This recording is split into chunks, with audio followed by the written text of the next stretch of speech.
തലച്ചുമടായി തേങ്ങയുമായി കൃഷിയിടത്തിൽ നിന്നും പുറത്തേക്ക് വരുന്നതിനിടെയാണ് എബ്രഹാമിനെ കാട്ടുപോത്ത് ആക്രമിച്ചത്.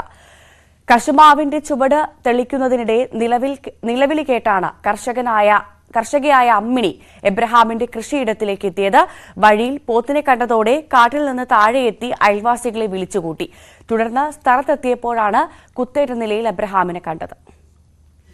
ഒരു നാടിനെ ആകെ ഞെട്ടിച്ച സംഭവമാണ് ഇന്നലെ കക്കയത്ത് നടന്നത്. ഈ സംഭവം നടന്ന ശേഷം ആദ്യം എബ്രഹാമിന് ഈ പോത്തിന്റെ കുത്തേറ്റ ശേഷം ആദ്യം കണ്ടത് അമ്മിണി ചേച്ചിയാണ്. എന്തായിരുന്നു ഇന്നലെ സംഭവിച്ചത്? ഒന്ന് വിശദമായി. ഞാൻ മുകളിലുണ്ടായിരുന്നു. അന്നേരം പിന്നെ പുള്ളിക്കാരൻ കയറി പോകുന്ന രാവിലെ കയറി പോന്ന് ഞാൻ കണ്ടു. ഞങ്ങൾ വർത്താനൊക്കെ പറഞ്ഞ് അയാളങ്ങ് പോയാണ്ട് ഞാൻ അയാളോട് പറഞ്ഞു, മോളിൽ കപ്പിലണ്ടി ഉണ്ട്, ഞങ്ങൾ തോട്ടം എടുത്തതാണ്, അണ്ടി പിഞ്ചണ്ടി ആയോ എന്ന് നോക്കണം കേട്ടോ എന്ന് പറഞ്ഞു. കയറി പോകാനുള്ള വണ്ടി കാരണം പറയാം നോക്കാമെന്നും പറഞ്ഞ് ഇറങ്ങി കയറിപ്പോയി. എന്നിട്ട് ഞാനൊരു 2:30 ആയപ്പോൾ ഇവിടുന്ന് അങ്ങ് കയറിപ്പോയി. ഈ കപ്പിലാൻ്റെ ചൂട് തെളിച്ചിട്ട് ചേരാമെന്ന് വിചാരിച്ചു. ഈ മുള്ളനും ഒക്കെ ഉള്ള കാരണം പിന്നെ മുള്ളം വെട്ടിക്കളയാൻ അണ്ടി, അത് കാരണം ചൂട് തെളിച്ചിട്ട് അങ്ങനെ വരികയല്ലെന്ന് ഓർത്തുകൊണ്ട് ഞാൻ കയറിപ്പോയി. കുറച്ച് നേരം തെളിച്ചുകൊണ്ടിരുന്നപ്പോൾ ഭയങ്കര കാർച്ച കേട്ടു. ഒരു കാർച്ചല്ല കേട്ടോ, കുറച്ച് തെരുതരാന്ന് നമ്മൾ പേടിച്ച് കാറുന്ന പോലെ കാർച്ചയും പോത്തിന്റെ ഓട്ടോ ഞാൻ കേൾക്കുന്നത്. നേരെ താഴോട്ട് ഓടി വന്നു പോത്ത്. കുറച്ച് താഴോട്ട് വന്നിട്ട് വലത്തോട്ടങ്ങ് തിരിഞ്ഞു പോയി. എന്നിട്ട് ഞാനൊരു തരത്തിൽ ഓടി ഇവിടെ വന്നു. ഇയാൾക്ക് എന്നെ പറ്റിയെന്ന് എനിക്ക് അറിയത്തില്ലല്ലോ. ഇവിടെ വന്ന് ഇവളോട് പറഞ്ഞു, ഫോൺ വിളിച്ച് അയാളെ വിളിച്ച് നോക്കുക എന്തോ പറ്റി, പോത്ത് ഇങ്ങനെ ഓടുന്ന ഒച്ചയും കേട്ട് ഇയാളുടെ കാർച്ചയും കേട്ട് എന്തോ പറ്റിയെന്നാ തോന്നുന്നു. വിളിച്ചു നോക്കാൻ പറഞ്ഞു. വിളിച്ചു നോക്കിയിട്ട് ഫോൺ എടുക്കുന്നില്ല. ഫോൺ റിങ് ചെയ്യുന്നുണ്ട്, ഫോൺ എടുക്കുന്നില്ല. അങ്ങനെ പിന്നെ അടുത്ത വീട്ടിലുള്ളൊക്കെ ഉള്ളവരെല്ലാം, അവിടെ ഒരു ചേച്ചിയുണ്ട്, അവരെ അറിയിച്ചു. അതിലേ ഇറങ്ങി ഇവിടുന്ന് പോത്തുപിടികളാണ്, ഇതിലേ വരാണ്ട് നീ അതിലേ പോയോ നമുക്കറിയത്തില്ലല്ലോ. അങ്ങനെ അവരോട് പറഞ്ഞു, ഇങ്ങനെ ഇയാൾ ഇതിലേ വരുന്നുണ്ടോന്ന് ഞങ്ങളെ വിളിച്ച് പറയണം, ഇങ്ങനെ ഒരു സംഭവം ഉണ്ടെന്ന് പറഞ്ഞു. അന്നേരം അതിലേ ചെന്നിട്ടില്ലെന്ന് പറഞ്ഞു. ആൾ എന്നിട്ട് ഇവിടെ കാവലിരുന്നു, ഇതിലേ വരുന്നുണ്ടോന്ന് നോക്കി. അന്നേരത്തേനും അവിടെ നിന്നൊക്കെ ആൾക്കാർ വന്ന് അയാൾ കയറിപ്പോയി. ചെന്നപ്പോഴത്തേനും ഇങ്ങനെ അവസാനം നിലയെ കിടക്കുക, എടുത്തോണ്ട് പോകുന്നു. അന്നേരത്തെ പുറകെ ഫോറസ്റ്റുകാരും കയറിപ്പോയി. ഇങ്ങനെ എടുത്ത് ഇതിലേ കൊണ്ടുവന്നു. എന്താ ആ സമയത്ത് പെട്ടെന്ന് ഭയം തോന്നിയായിരുന്നോ? ഈ പോത്ത് ഒരു വശത്ത് പോത്ത് നിൽക്കുന്നു, അദ്ദേഹത്തിന്റെ അത്ര ഭയമൊന്നും തോന്നിയില്ല. പോത്താണല്ലോ ഓടി വരുന്ന എന്ന് ഇങ്ങനെ വിചാരിച്ചു. ഞാൻ എന്ത് ചെയ്യുമെന്ന് അങ്ങനെ വിചാരിച്ചു. ഭയം തോന്നിയില്ല. ഓടി ഇങ്ങ് പോന്നു. അവിടെ നിൽക്കാണ്ട് ഇവിടെ ഇയാള് കാർച്ച കേട്ടല്ലോ, എന്താ അപകടം പറ്റുമെന്ന് എനിക്ക് മനസ്സിലായി. ഞാൻ വേഗം ഓടി ഇങ്ങോട്ട് പോന്നു. ഇവിടെ വന്നിട്ട് ഇവരെയൊക്കെ അറിയിക്കണ്ടേ, അങ്ങനെ വന്ന് പറഞ്ഞത്. ആളെ ഒന്ന് രക്ഷിക്കണമല്ലോ. അത് തന്നെ, ആളെ അറിയിക്കണ്ടേ.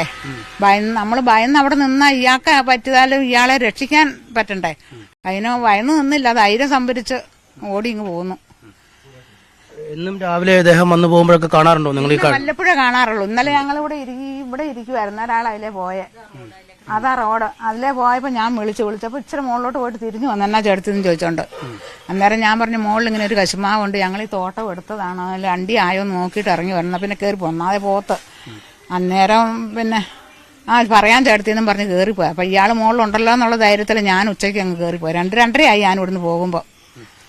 ഇവിടെ എങ്ങനെ വലിയ ശല്യമാണോ വന്യജീവി പോത്ത്? നിങ്ങളും കാണാറുണ്ടോ? 6 മാസമായിട്ട് എന്നും പറഞ്ഞ പോലെ പോത്ത് ഇവിടെ വാസമാണ്. അവിടെ കിടപ്പോ തീനും വട്ടത്തിൽ തൂറിയിടുന്നതൊക്കെ കാണാം, കൂട്ടത്തോടെ കിടന്നിട്ട്. ഒരു 6 മാസം മുമ്പ് വരെ ഇവിടെ വരെ പോത്ത് വന്നതാ. പോത്ത് വന്ന് തീറ്റയൊക്കെ തിന്നേച്ച് പോയതാ.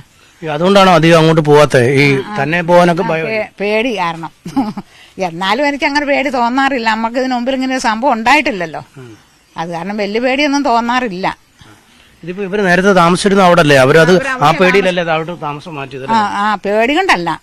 ആ പെണ്ണുങ്ങൾക്ക് ഇങ്ങനെ സ്ട്രോക്ക് തളർന്നു പോയിട്ട് പള്ളിക്കാരങ്ങാണ്ട് സ്ഥലം വീടും മേടിച്ചു കൊടുത്ത് അവിടെ താമസം. കുറച്ചുനാൾ വാടകയ്ക്കായിരുന്നു. അങ്ങനെ ആയിട്ട് ഇയാൾ വല്ലപ്പോഴും വന്ന് ഈ ആദായം എടുക്കാൻ, ഇപ്പൊ കപ്പലണ്ടിയൊക്കെ ഉള്ള സമയമല്ലേ, കൊക്കോയും ഒക്കെ ഉണ്ടല്ലോ, അങ്ങനെ അയാൾ കയറി പോയതാ. ഇനിയിപ്പോ എങ്ങനെ ഇനിയൊരു ഭയം ഉണ്ടോ? ഈ ആളെ കൊന്നു, ആ പോത്താ മേഖലയിലെ കൊന്നു, വനംവകുപ്പ് പിടിക്കുമെന്നൊക്കെ പറയുന്നു. എങ്ങനെയാണ് ഇത്? കുടിവെള്ളം എല്ലാം അവിടെയാ, മലയില. ഇപ്പൊ ഒരു വീട്ടിലെ ആൾക്ക് വെള്ളം ഇല്ല. ഞങ്ങളെല്ലാരും അവിടുന്ന് വെള്ളം ഇട്ടേക്കണം. ഈ വെള്ളം കുടിക്കാനൊക്കെ പോത്തിറങ്ങി ഇങ്ങോട്ട് ഇറങ്ങത്തില്ല, പേടിയാണ്. 5-8 എണ്ണം ഉണ്ട്. അന്നേരം എല്ലാവർക്കും ഭീഷണി. മലയിലുള്ളവരെല്ലാരും ആ മലയിൽ നിന്നാണ് വെള്ളം. ഇത്ര രൂക്ഷമായി അനുഭവിച്ചിട്ടില്ലല്ലേ ഇതിനു മുമ്പ്? ഇല്ല. അതായത് ഈ വഴിയിലാ വന്നതല്ലേ? അതായത് യഥാർത്ഥം വഴി മറ്റൊരു വശത്തുകൂടി ഉണ്ട്. പക്ഷേ എബ്രഹാമിന് കുത്തേറ്റ ശേഷം ഈ വഴിയിൽ കൂടെയാണ് ആളുകൾ അദ്ദേഹവുമായി താഴേക്ക് വന്നത്. ഇവിടെ നിന്നും കുറച്ച് മുകളിലേക്ക് പോയാലാണ് അദ്ദേഹത്തിന്റെ കൃഷിയിടത്തിലെത്തുക. ആ കൃഷിയിടത്തിൽ അദ്ദേഹം തേങ്ങയുമായി പോരുകയായിരുന്നു എന്നാണ് മനസ്സിലാക്കാൻ കഴിയുന്നത്. തേങ്ങ തലയിൽ ചുമന്ന് എത്തിക്കുമ്പോൾ ആണ് പോത്ത് കുത്തിയതെന്നാണ് സംശയം. കാരണം ഈ മൃതദേഹം അല്ലെങ്കിൽ അദ്ദേഹം പരിക്കേറ്റ് കിടന്ന സ്ഥലത്തിന് അടുത്ത് തേങ്ങയുടെ ഒരു കൂന ഉണ്ടായിരുന്നല്ലേ? അങ്ങനെ ഉണ്ടായിരുന്നല്ലേ അവിടെ തേങ്ങ? ഞാൻ ഇന്നലെ പറമ്പിൽ നിൽക്കുമ്പോഴാണ് ഇവിടുന്ന് ഈ സ്ത്രീകളുടെ എല്ലാം കൂടെ അലർച്ച കേട്ടിട്ടാണ് ഞാൻ അവിടെ നിന്ന് ഓടി കയറി വരുന്നത്. ഇവിടെ വന്നപ്പോൾ എന്റെ ശ്വാസം പൊട്ടിപ്പോയി. അപ്പോഴാണ് അറിയുന്നത് ഇങ്ങനെ പോത്ത് ഒരാളെ കുത്തിയിട്ടുണ്ട്. അപ്പോൾ അയാളെ ആശുപത്രിയിലേക്ക് കൊണ്ടുപോയി ഫോറസ്റ്റുകാർ വന്നിട്ട് അവരുടെ വാഹനത്തിൽ കയറ്റി കൊണ്ടുപോയെന്ന് പറഞ്ഞു. അപ്പൊ ഇതെന്ന് പറഞ്ഞു കഴിഞ്ഞാൽ ശരിക്ക് ഒരു 6 മാസമല്ല 1 വർഷത്തോളം ആയി ഇതിനകത്ത് പോത്ത് ഇറങ്ങലും കയറലും ഒക്കെ ആയിട്ട് ഇങ്ങനെ നിൽക്കുകയാണ്. അപ്പൊ മെയിനായിട്ട് എന്താ സംഭവിച്ചു കഴിഞ്ഞാൽ ഈ പറമ്പുകാര് ഇവർ വിറ്റൊരു സ്ഥലമുണ്ട്. ആ സ്ഥലത്തു നിന്നാണ് ഇത് സംഭവിച്ചിരിക്കുന്നത്. ആ സ്ഥലത്ത് കാട് ഇന്ന് വരെ വെട്ടിയിട്ടില്ല. ഫോറസ്റ്റ് പോലെയാണ് ആ സ്ഥലം കിടക്കുന്നത്.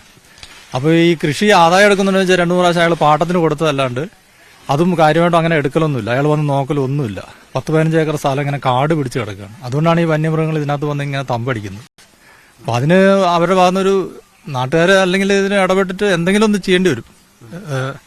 അതുപോലെ കൊക്കയാണ് കൂടുതൽ കൃഷി. കൊക്കയാണ്. അതായത് കശുമാങ്ങ പഴം സീസൺ ആയതുകൊണ്ട് ഈ പോത്തുകൾ വന്നു കഴിഞ്ഞാൽ ഇവിടെ നിന്ന് പോവില്ല. ഇത് തിന്നാൻ വേണ്ടിട്ട് ഇവിടെ നിൽക്കും. അപ്പൊ ശരിക്കും പറഞ്ഞാൽ മുകളിലേക്ക് ഇപ്പൊ കൂട്ടി മുട്ടിയാലല്ലാണ്ട് അറിയില്ല. അത്രയും ഭയങ്കര കാടാണ്. വലിയ കാടാണ് അകത്ത്. ഈ സമാന രീതിയിൽ തന്നെ കൊക്കോ ഉണ്ട്, അതിനിടയിൽ കശുമാവിൻ തോട്ടങ്ങളുണ്ട്. ഏതാണ്ട് ഇതിന് സമാനമായ ഒരു സാഹചര്യം തന്നെ. ഇവിടെ നിന്നും കുറച്ച് മുകളിലേക്ക് പോകുമ്പോഴാണ് ഈ സ്ഥലമുള്ളത്. പോത്തിന്റെ ഭീഷണി ഇപ്പോഴും ആ സ്ഥലങ്ങളിലുണ്ട്. നമുക്ക് ഈ വഴികളിൽ പലയിടത്തും എബ്രഹാമിന്റെ ചോരത്തുള്ളികൾ വീണ ഇടങ്ങളാണ്. കാരണം വലിയൊരു രക്തം വലിയ തോതിൽ വാർന്നു ഒലിക്കുന്ന രീതിയിലാണ് അദ്ദേഹത്തെ പുറത്തേക്ക് കൊണ്ടുവന്ന് ആദ്യം നാട്ടുകാരെ ഓടിയെത്തുകയും പിന്നീട് വനംവകുപ്പിന്റെ ഉദ്യോഗസ്ഥരൊക്കെ എത്തുകയും ചെയ്തു. നാട്ടുകാർ അപ്പുറത്തുള്ള വലിയ വഴി അല്ലെങ്കിൽ കുറച്ചുകൂടി മാറിയാണ് യഥാർത്ഥ വഴിയെങ്കിലും ഈ വീടിന് മുകളിൽ കൂടിയുള്ള പാതയിൽ കൂടിയാണ് അദ്ദേഹത്തെ നമ്മൾ ഈ കടന്നു വരുന്ന ഈ വഴിയിൽ കൂടെയാണ് അദ്ദേഹത്തെ പുറത്തേക്ക് എത്തിച്ചത്. നമുക്ക് കാണാം എത്ര ദുർഘടമായ വഴിയിൽ കൂടിയാണ് അദ്ദേഹത്തിനെ താഴേക്ക് എത്തിക്കേണ്ടി വന്നത്. ഇതുപോലെയുള്ള ഒറ്റ ആൾക്ക് നടന്നു പോകാൻ മാത്രം പര്യാപ്തമായ ആ കാടാണ്. ആ കാട്ടിലേക്കാണ് നമുക്ക് ദൂരെ കാണാം കശുമാവ് പൂത്ത് നിൽക്കുന്ന കാണാം. ഇത്തരത്തിലുള്ള കശുമാവും കാപ്പിയും കശുമാവും കൊക്കോയുമാണ് ഇവിടുത്തെ പ്രധാന കൃഷിയുള്ളത്. ഇത്തരം ഒരു ഇടത്തുകൂടി നടന്നു വന്നപ്പോഴാണ് അദ്ദേഹത്തിന് ഈ അത്യാഹിതം പറ്റിയിരിക്കുന്നത്. എന്തായാലും അദ്ദേഹത്തിന് ഈ അപകടം ഉണ്ടായതുകൊണ്ട് തന്നെ ജനങ്ങൾ അങ്ങേയറ്റം ഭയചകിതരാണ്. വെള്ളം ശേഖരിക്കാൻ പോലും കഴിയാത്ത വിധം ഭയമുണ്ട്. അതുകൊണ്ട് ഈ കൃഷിയിടത്തിലേക്ക് മറ്റും ഇനി ആളുകൾ പോകണമെങ്കിൽ ഈ പോത്തിന്റെ ശല്യം എന്നേക്കുമായി അവസാനിപ്പിക്കണം. ഏത് പോത്താണ് ഈ ആക്രമണകാരിയായി നിലനിൽക്കുന്നതെന്ന് അടിയന്തരമായി വനവകുപ്പ് കണ്ടെത്തണമെന്നുമാണ് നാട്ടുകാർ പറയുന്നത്.